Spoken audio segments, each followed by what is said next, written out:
Hi, and welcome back to my podcast. My name is Ross Williams, and as you know, I've been doing my PhD at Liverpool Hope University. I'm now in my second year. I hope you've enjoyed the recent podcasts I've done with the ADHD Foundation, with the Brain Charity, and I've got another wonderful guest today. And as you know, I'm exploring neurodiversity, and that's all of the areas, whether it's ADHD, dyslexia, dyspraxia, dyscalculia, and all the other areas that sometimes we find hard to fit into school. So I'm here with the wonderful Nina Lipman, a colleague and a person I've met over the last year. Does many things across the city, but today we're going to be discussing neurodiversity and their vocation. So, Nina, anyone watching on the social networks and listening to this podcast, can you just tell me your work, what you do, and how long you've been doing the work you do as well? Yeah, sure. First, thank you for having me on today. My pleasure. Yeah. So, one of my working titles is holistic health therapist. Another one is well-being practitioner. Another one is NLP practitioner.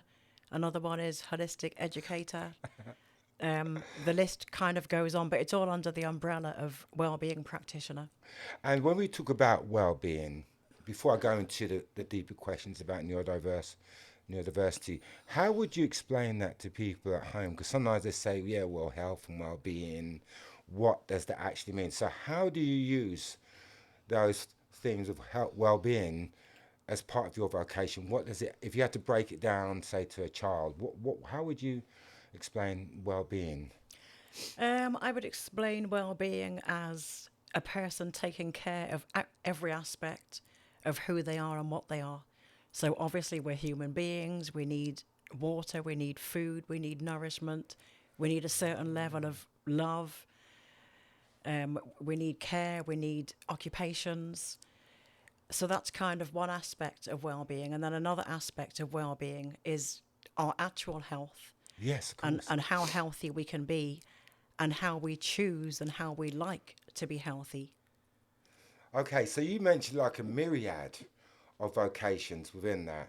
And so, what was the first thing you mentioned in terms of, the vocations you've done? Holistic health So, therapist was the first. holistic health therapist. In a nutshell, what is a holistic health therapist? Holistic health therapist, breaking it down, is health in all of its spectrum. So, mental health, emotional health, spiritual health, physical health. Oh, amazing! So that's a good understand. And the other three or four you mentioned, so it's a holistic. What were the other things? Well-being practitioner. So the well-being practitioner, you mentioned about the well-being, and then Yes. what else was there? NLP practitioner. NLP. What does that stand for? Well, NLP is neuro linguistic programming. So Ah, NLP is largely about non-verbal communication and all the many, many, many cues that we unknowingly or knowingly give off within our body language. I'm looking forward to digging a bit deeper into the NLP. Listen, So let's crack on. So as I said to everyone watching at home, I mean, my podcast is to support my PhD and my thesis here at Liverpool Hope University. And each podcast I do, I hope to find debates and discussions about how we can be neurodiverse, because I'd say ADHD is what I've been kind of registered as.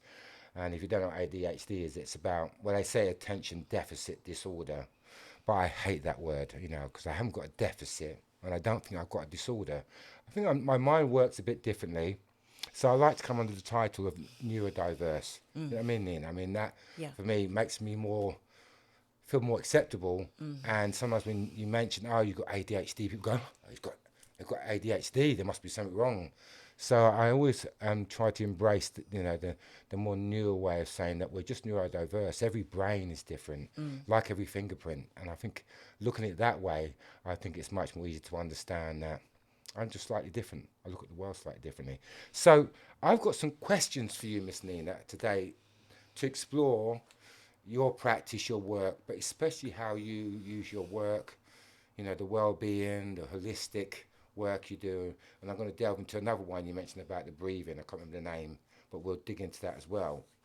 So, tell me what your understanding of, Nina, of neurodiversity.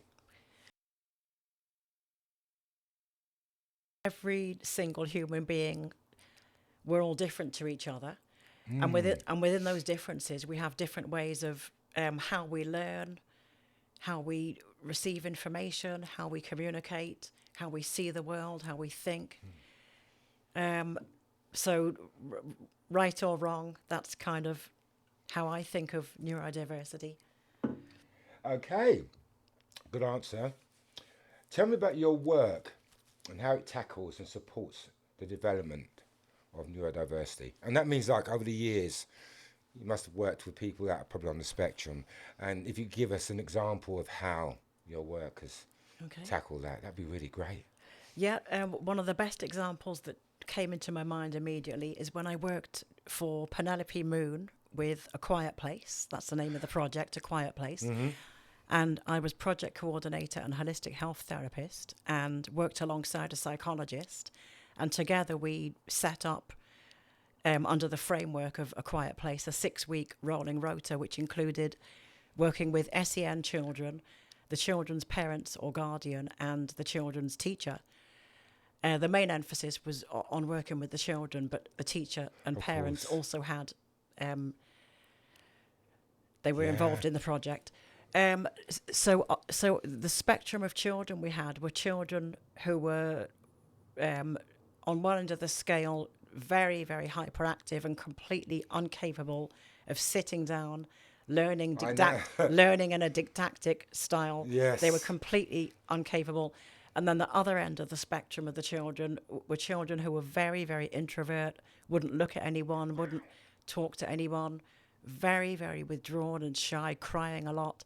So those types of children were the main children we worked Yes. with on that project. Mm.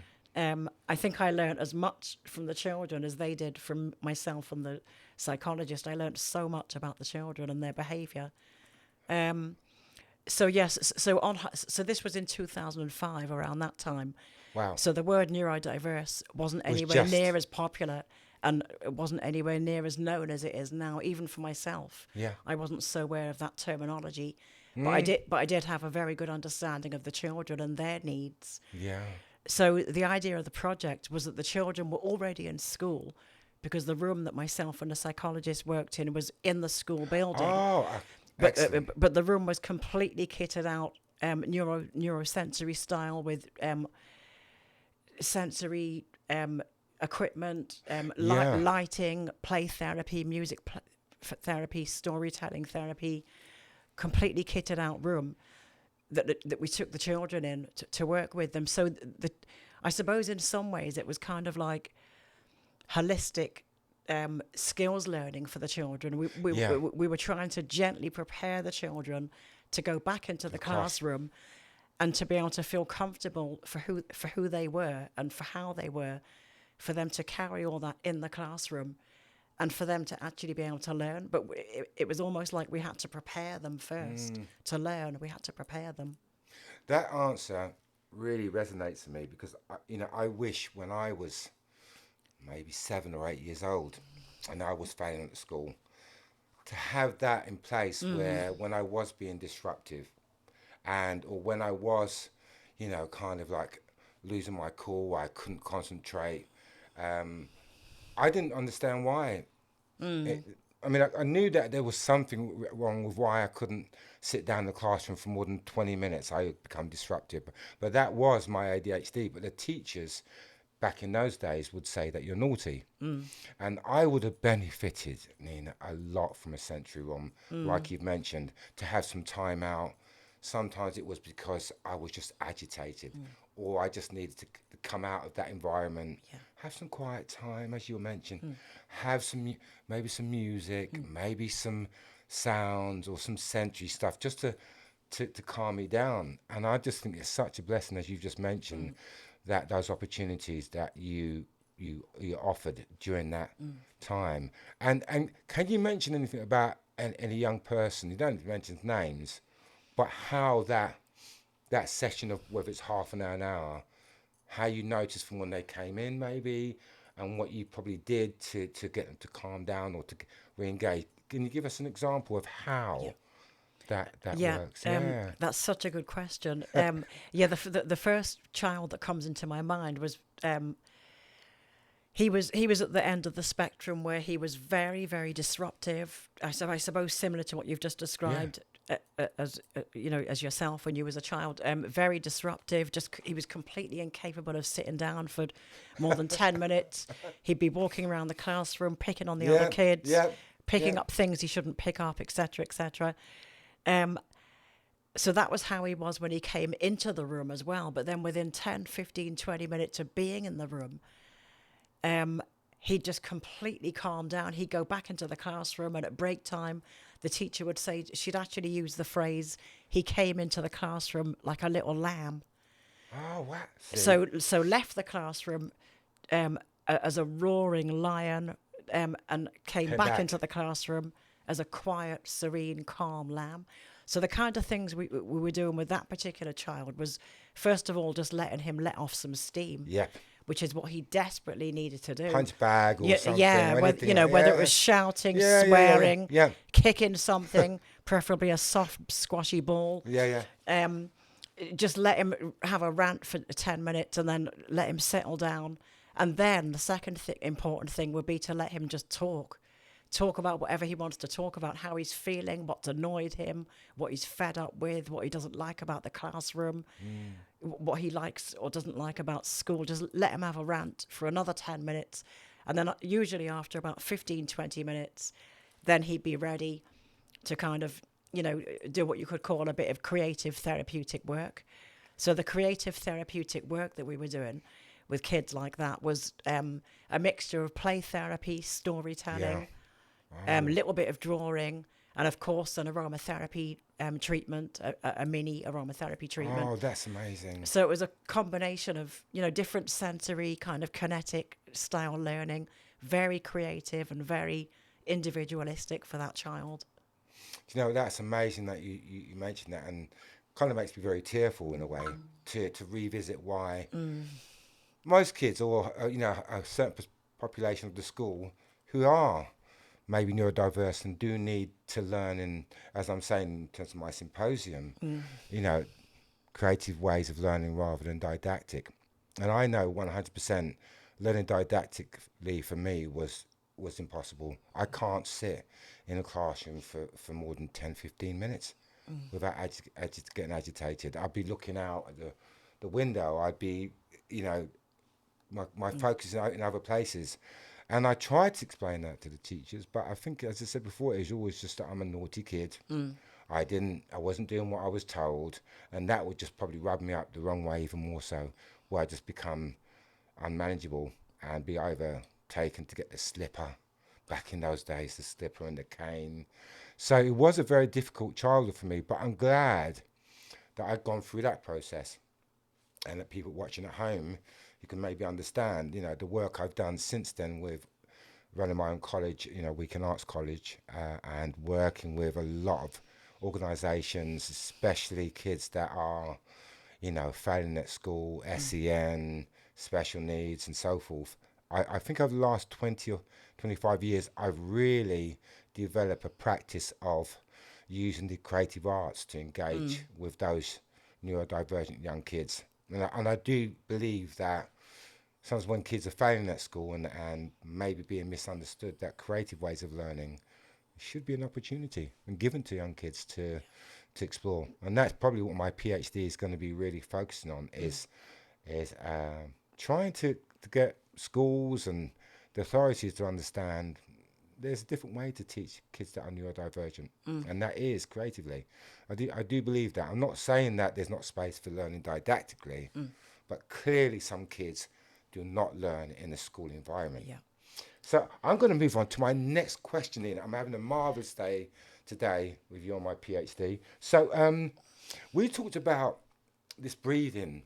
I can't remember what the name was. Batico breathing. But say again? Batico. Batico breathing. Yeah. And I was very interested because I know when kids are very anxious, as you know, when I'm anxious, a lot of it is pent up energy Yeah. and stuff. And I do believe, like when you do yoga or breathe, and they say take a breath Yeah. when you get angry. So can you talk to anyone at home, listen about this Pratika and how it does help? You know, I know you said it's helped you. Yeah. Yeah. So over to you with the Pratika. Okay.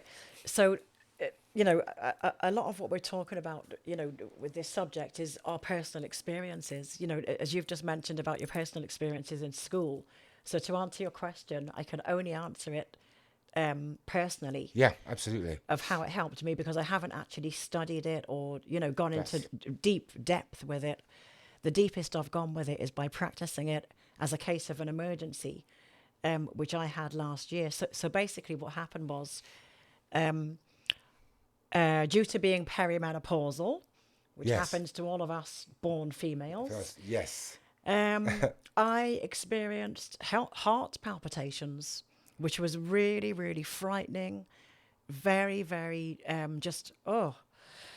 twisted my brain and mind and emotions and feelings, and just absolute panic and anxiety happened because of having these heart palpitations. At first, by the way, I thought they were panic attacks. Anyway, so one of the first things I thought when it was diagnosed was, oh my gosh, I need to seriously calm down. I need to take some of my own holistic medicine and give myself some Ah, holistic medicine. Holistic medicine as in yeah. going out into the park, breathing in the green therapy from nature, upping my game with my water intake, upping my game with certain foods, having high magnesium foods, because magnesium helps to settle the Yeah, heart I have and heard. yeah, it's good for the heart and blood circulation. Anyway, so going back to the Batico breathing, Batico. so I went on YouTube and put in Batico breathing, and there's 4 or 5, maybe more, different styles of breathing depending on the health condition. Yeah. And the one that really suited me and that worked for me, and the one that balanced my heart rhythms after having the heart palpitations, was the technique where it's kind of like breathing in only through the nose, by the way. Yeah, just to go back on what I'm saying, Okay. one of the unique things with Batico breathing, despite what a lot of yoga instructors might say about breathing, is that Batico breathing is only breathing in and out through the nose and always keeping the mouth closed. Apparently, you know, this is where it gets all a bit scientific, but apparently it's to do with the amount of Airflow. dioxide I and, think, you know, yeah. so on and so on. It's, you know, quite scientific. So I picked one of those where you keep your mouth closed all the time and you train yourself to breathe in and out through your nose. So the one I was doing was breathing. I think it was like 6 or 7 in and out through the nose, and then you pinch your nose and stop breathing for up to 15 counts, then carry on with the breathing. Now, for someone who's never done that, like me at the Yeah. time, it was quite scary actually to think that you have to hold your nose and not breathe for a certain amount of seconds. It's like, oh, anyway. So obviously, the same as everything, you know, when you learn something, Yeah. and then you get used to it, and then you adjust to it, and then you realize the benefits. So I went through that process of learning it, practicing it, feeling uneasy at first, then getting used to it, then realizing, hey, this is working. I could feel my breathing Yeah. naturally becoming better. So that's my personal experience with Batico breathing. So if I ever feel slightly imbalanced or super anxious over something, or if I just feel like feeling very, very calm, I'll just sit down at home and go through the technique for maybe 10-15 minutes. Oh, And that's just, you know, and then I'll automatically, after 10-15 minutes of practicing that, I'll automatically feel calmer, and, you know, so that's my experience. And do you know what? Anyone watching at home, I think, you know, if you've got a child or yourself that has these panic attacks, and because I have that as well, sometimes where I feel I'm out of breath, and I used to have that as a child a lot, where I got very anxious. So anyone who might have that, look into Batico, because I mean it might help your child or yourself if you have got moments where you are having these palpitations. And as you know, being neurodivergent, that does happen quite a lot with us. So thank you for sharing Yeah. about Bratico. Was it Bratica? Batico breathing. Bratico breathing, yeah? That's So it. check that out on YouTube. My next question's for you.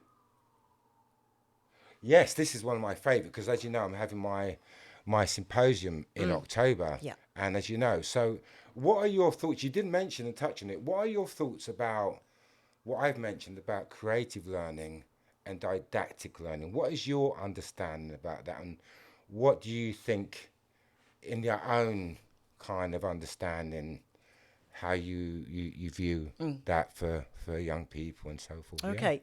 Well, first to say that, I mean, I'm a very creative person and always have been. I've always really, really enjoyed many different creative, forms.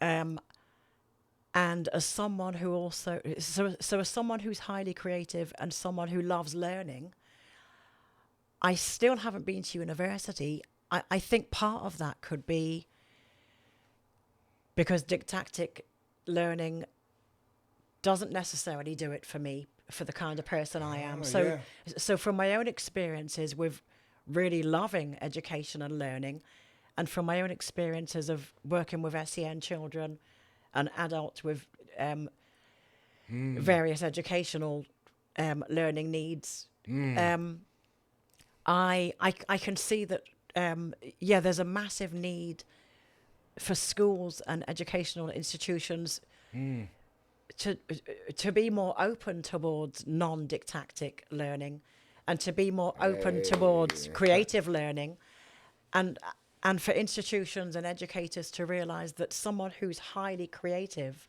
and who learns in a creative way, that's their own unique type of intelligence.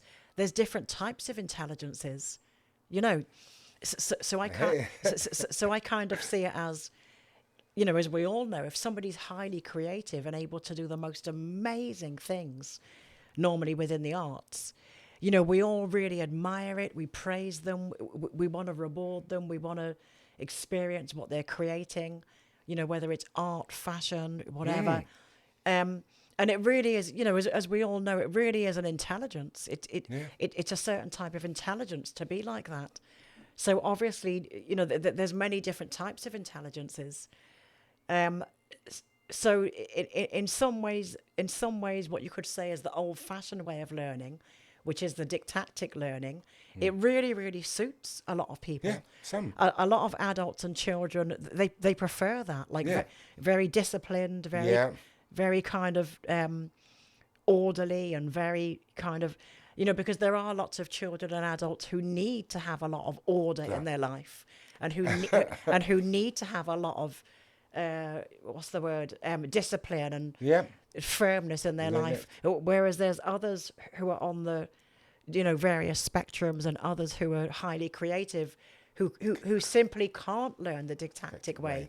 They can only learn. They can only learn in a way where they learn as they do.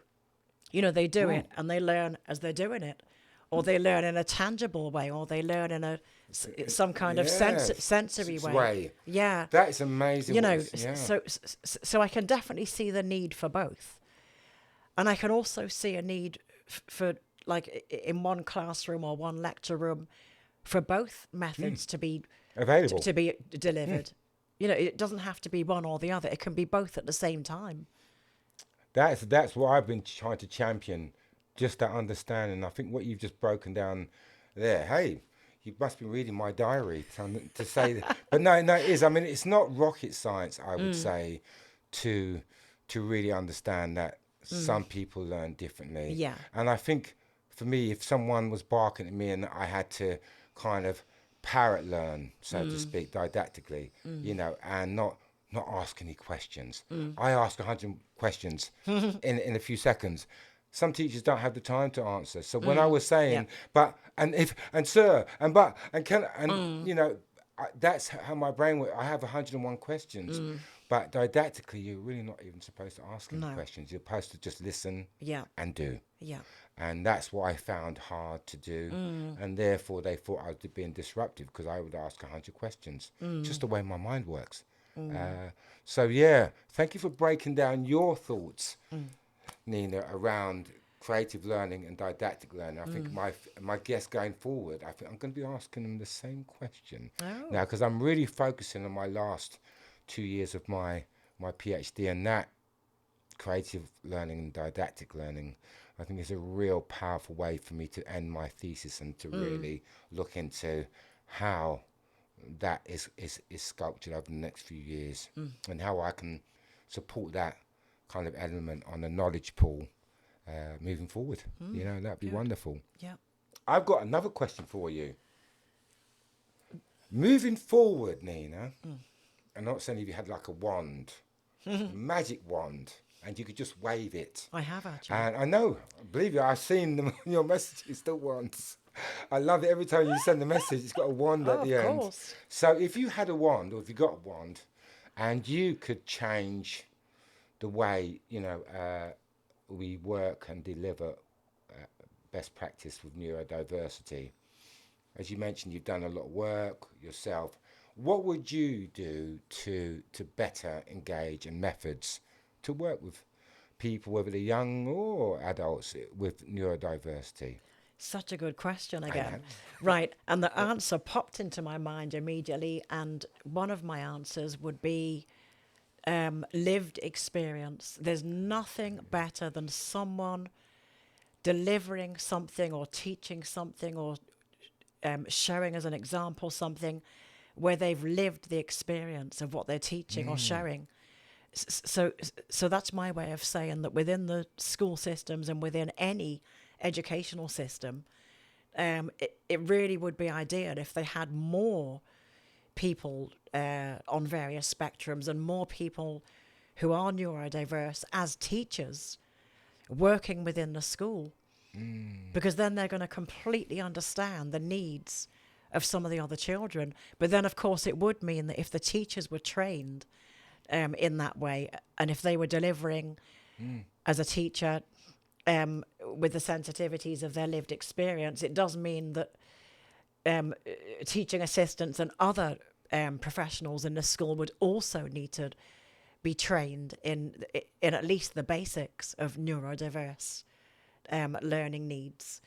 But yeah, it would have to come from the teachers, and I suppose that's my way of saying that educational systems would need to have a really good shake-up and would need to be structured slightly differently going into the future. And no, but just even digging deeper into that, because of the work you said you've done, holistically and health and well-being wise, how would you implement that to engage or to work in your own head? What would you think in the schools, using those tools that you've, as you said, life skills that you've got for the last 20 years? How would you approach a school or young kids to say, this is something I would recommend, like we talked about the Batico? So you just tell me what you think in the last 20 years you've learned that you probably think holistically and well-beingly. Is that word well-beingly? You've just made it up. But anyway, if it isn't, I've created the word well-beingly.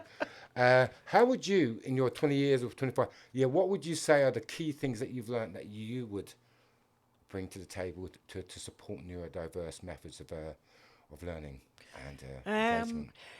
Well, I suppose, being realistic about it, to answer that question, the first thing would be that schools and education, well, especially schools, if we're talking specifically about schools, they would need to have a permanent pot of funds to fund projects like A Quiet Place, so that every single school in this country would have a fully kitted out Quiet Place room where they'd employ psychologists and holistic therapists like myself to permanently be in the school and to permanently deliver specific teaching to children who need it, specific teaching for children who can't grasp or cope with the didactic learning. Love it. So as with everything, it would need to be. It's down to money, basically. It's down to funding, and it's down to the schools as institutions respecting and understanding that that's the only way moving forward for these children. So that these children can carry on going to mainstream schools, but for the schools to give funding, like I said, to have permanent therapists and psychologists on school sites, I love it. delivering specific teaching to these children, so that these children can learn how to learn didactically eventually. Yeah. So the first step is to allow the children to learn creatively and then kinesthetically, and then gently and slowly teach them some of the didactic learning methods, so that when they do go back into the classroom, they're going to be more settled, they're going to be happier, they're going to be able to take in the education they're receiving. No, I get you. And I did re-engage back with didactic ways of learning once I'd gotten out and especially matured and understood how my brain worked. I can learn didactically now. Yeah, I'm doing a PhD. exactly. And I can focus on certain things. But when I was like, as I mentioned, 12, 13, I totally understand but I did get an opportunity by going to my, Weekend Arts College in London when I was about 13. And the acting and the singing and the drama and the creative arts really helped me circumnavigate those teen years where I think I would have failed in school. Without a doubt, without the creative arts. So in other words, for you, the creative learning had to come first, and now you're doing your university. Yay! Exactly. And that's exactly how it is for these children who I work with in A Quiet Place. They needed to learn in their own way first. They needed to feel that was acceptable. And obviously me and the psychologist knew and respected them for their creative learning abilities, but like I said, we very gently taught them some didactic learning styles, i.e., to kind of to gently show them that sitting still for a certain amount of time if they can, and listening. Because obviously listening and sitting down for a long time for some children is very, very difficult. And these are some of the things that the school institution and obviously teachers at the front line need to understand. It's not that the child, it's nothing to do with being naughty. It's only to do with the child's educational learning. So it's up to school professionals, whether they're teachers, therapists, psychologists. It's up to anyone who's a professional in the school institution to, like I said, to teach those children some didactic learning, because those children they just can't because of their behaviour and because of how they are. Oh, Nina, you know what? I've had an amazing day today with you, discussing neurodiversity, and I want you to stay tuned for some more amazing stuff around neurodiversity. But I'm going to ask you to sign out with, anything that you're doing at the moment and work that you are doing, and also, your email if anyone wants to contact you for work, yada, yada, yada. So over to you with your closing thing for your, exciting, because but I'm kind of keeping it under wraps. I'm not going to say too much, but at the moment I'm designing a 6-week mental health wellbeing course, which can be delivered absolutely anywhere and to anyone. Workplaces, schools, educational institutions, the Capstone University. Why not? Yeah. Count me in. I'll come so to those. I've almost finished writing and designing my 6-week course. Yeah. So yeah, that's all I'm saying about that, because it's not quite finished yet. Okay. My wellbeing workshop has been up and running for the last year, and so far I've worked with Care Merseyside and one or two other organisations where I've delivered my workshop. At the moment, my social media is not really saying too much because I'm completely revamping. In fact, I'm going for a new business name soon. Ooh. And again, that's under wraps for the time being. So at the moment, my only contact really is my email address, my work email address, ninasnaturelife@gmail.com. So anyone wants to contact you about holistic, the Yeah. Batika breathing maybe, and Yes. other things, just questions about stuff. And I know that you want to also do some presenting. Yeah, why Yeah. not? Yeah, Hey. yeah. Lots of new things on the agenda. Lots of new things. Well, listen, stay tuned for more of Dove Ross Williams' podcasts on my PhD over the next 2 years. And I'm hoping you enjoyed today's podcast with the wonderful Nina Lipman. Thank you so much for Thank joining you me. as well. And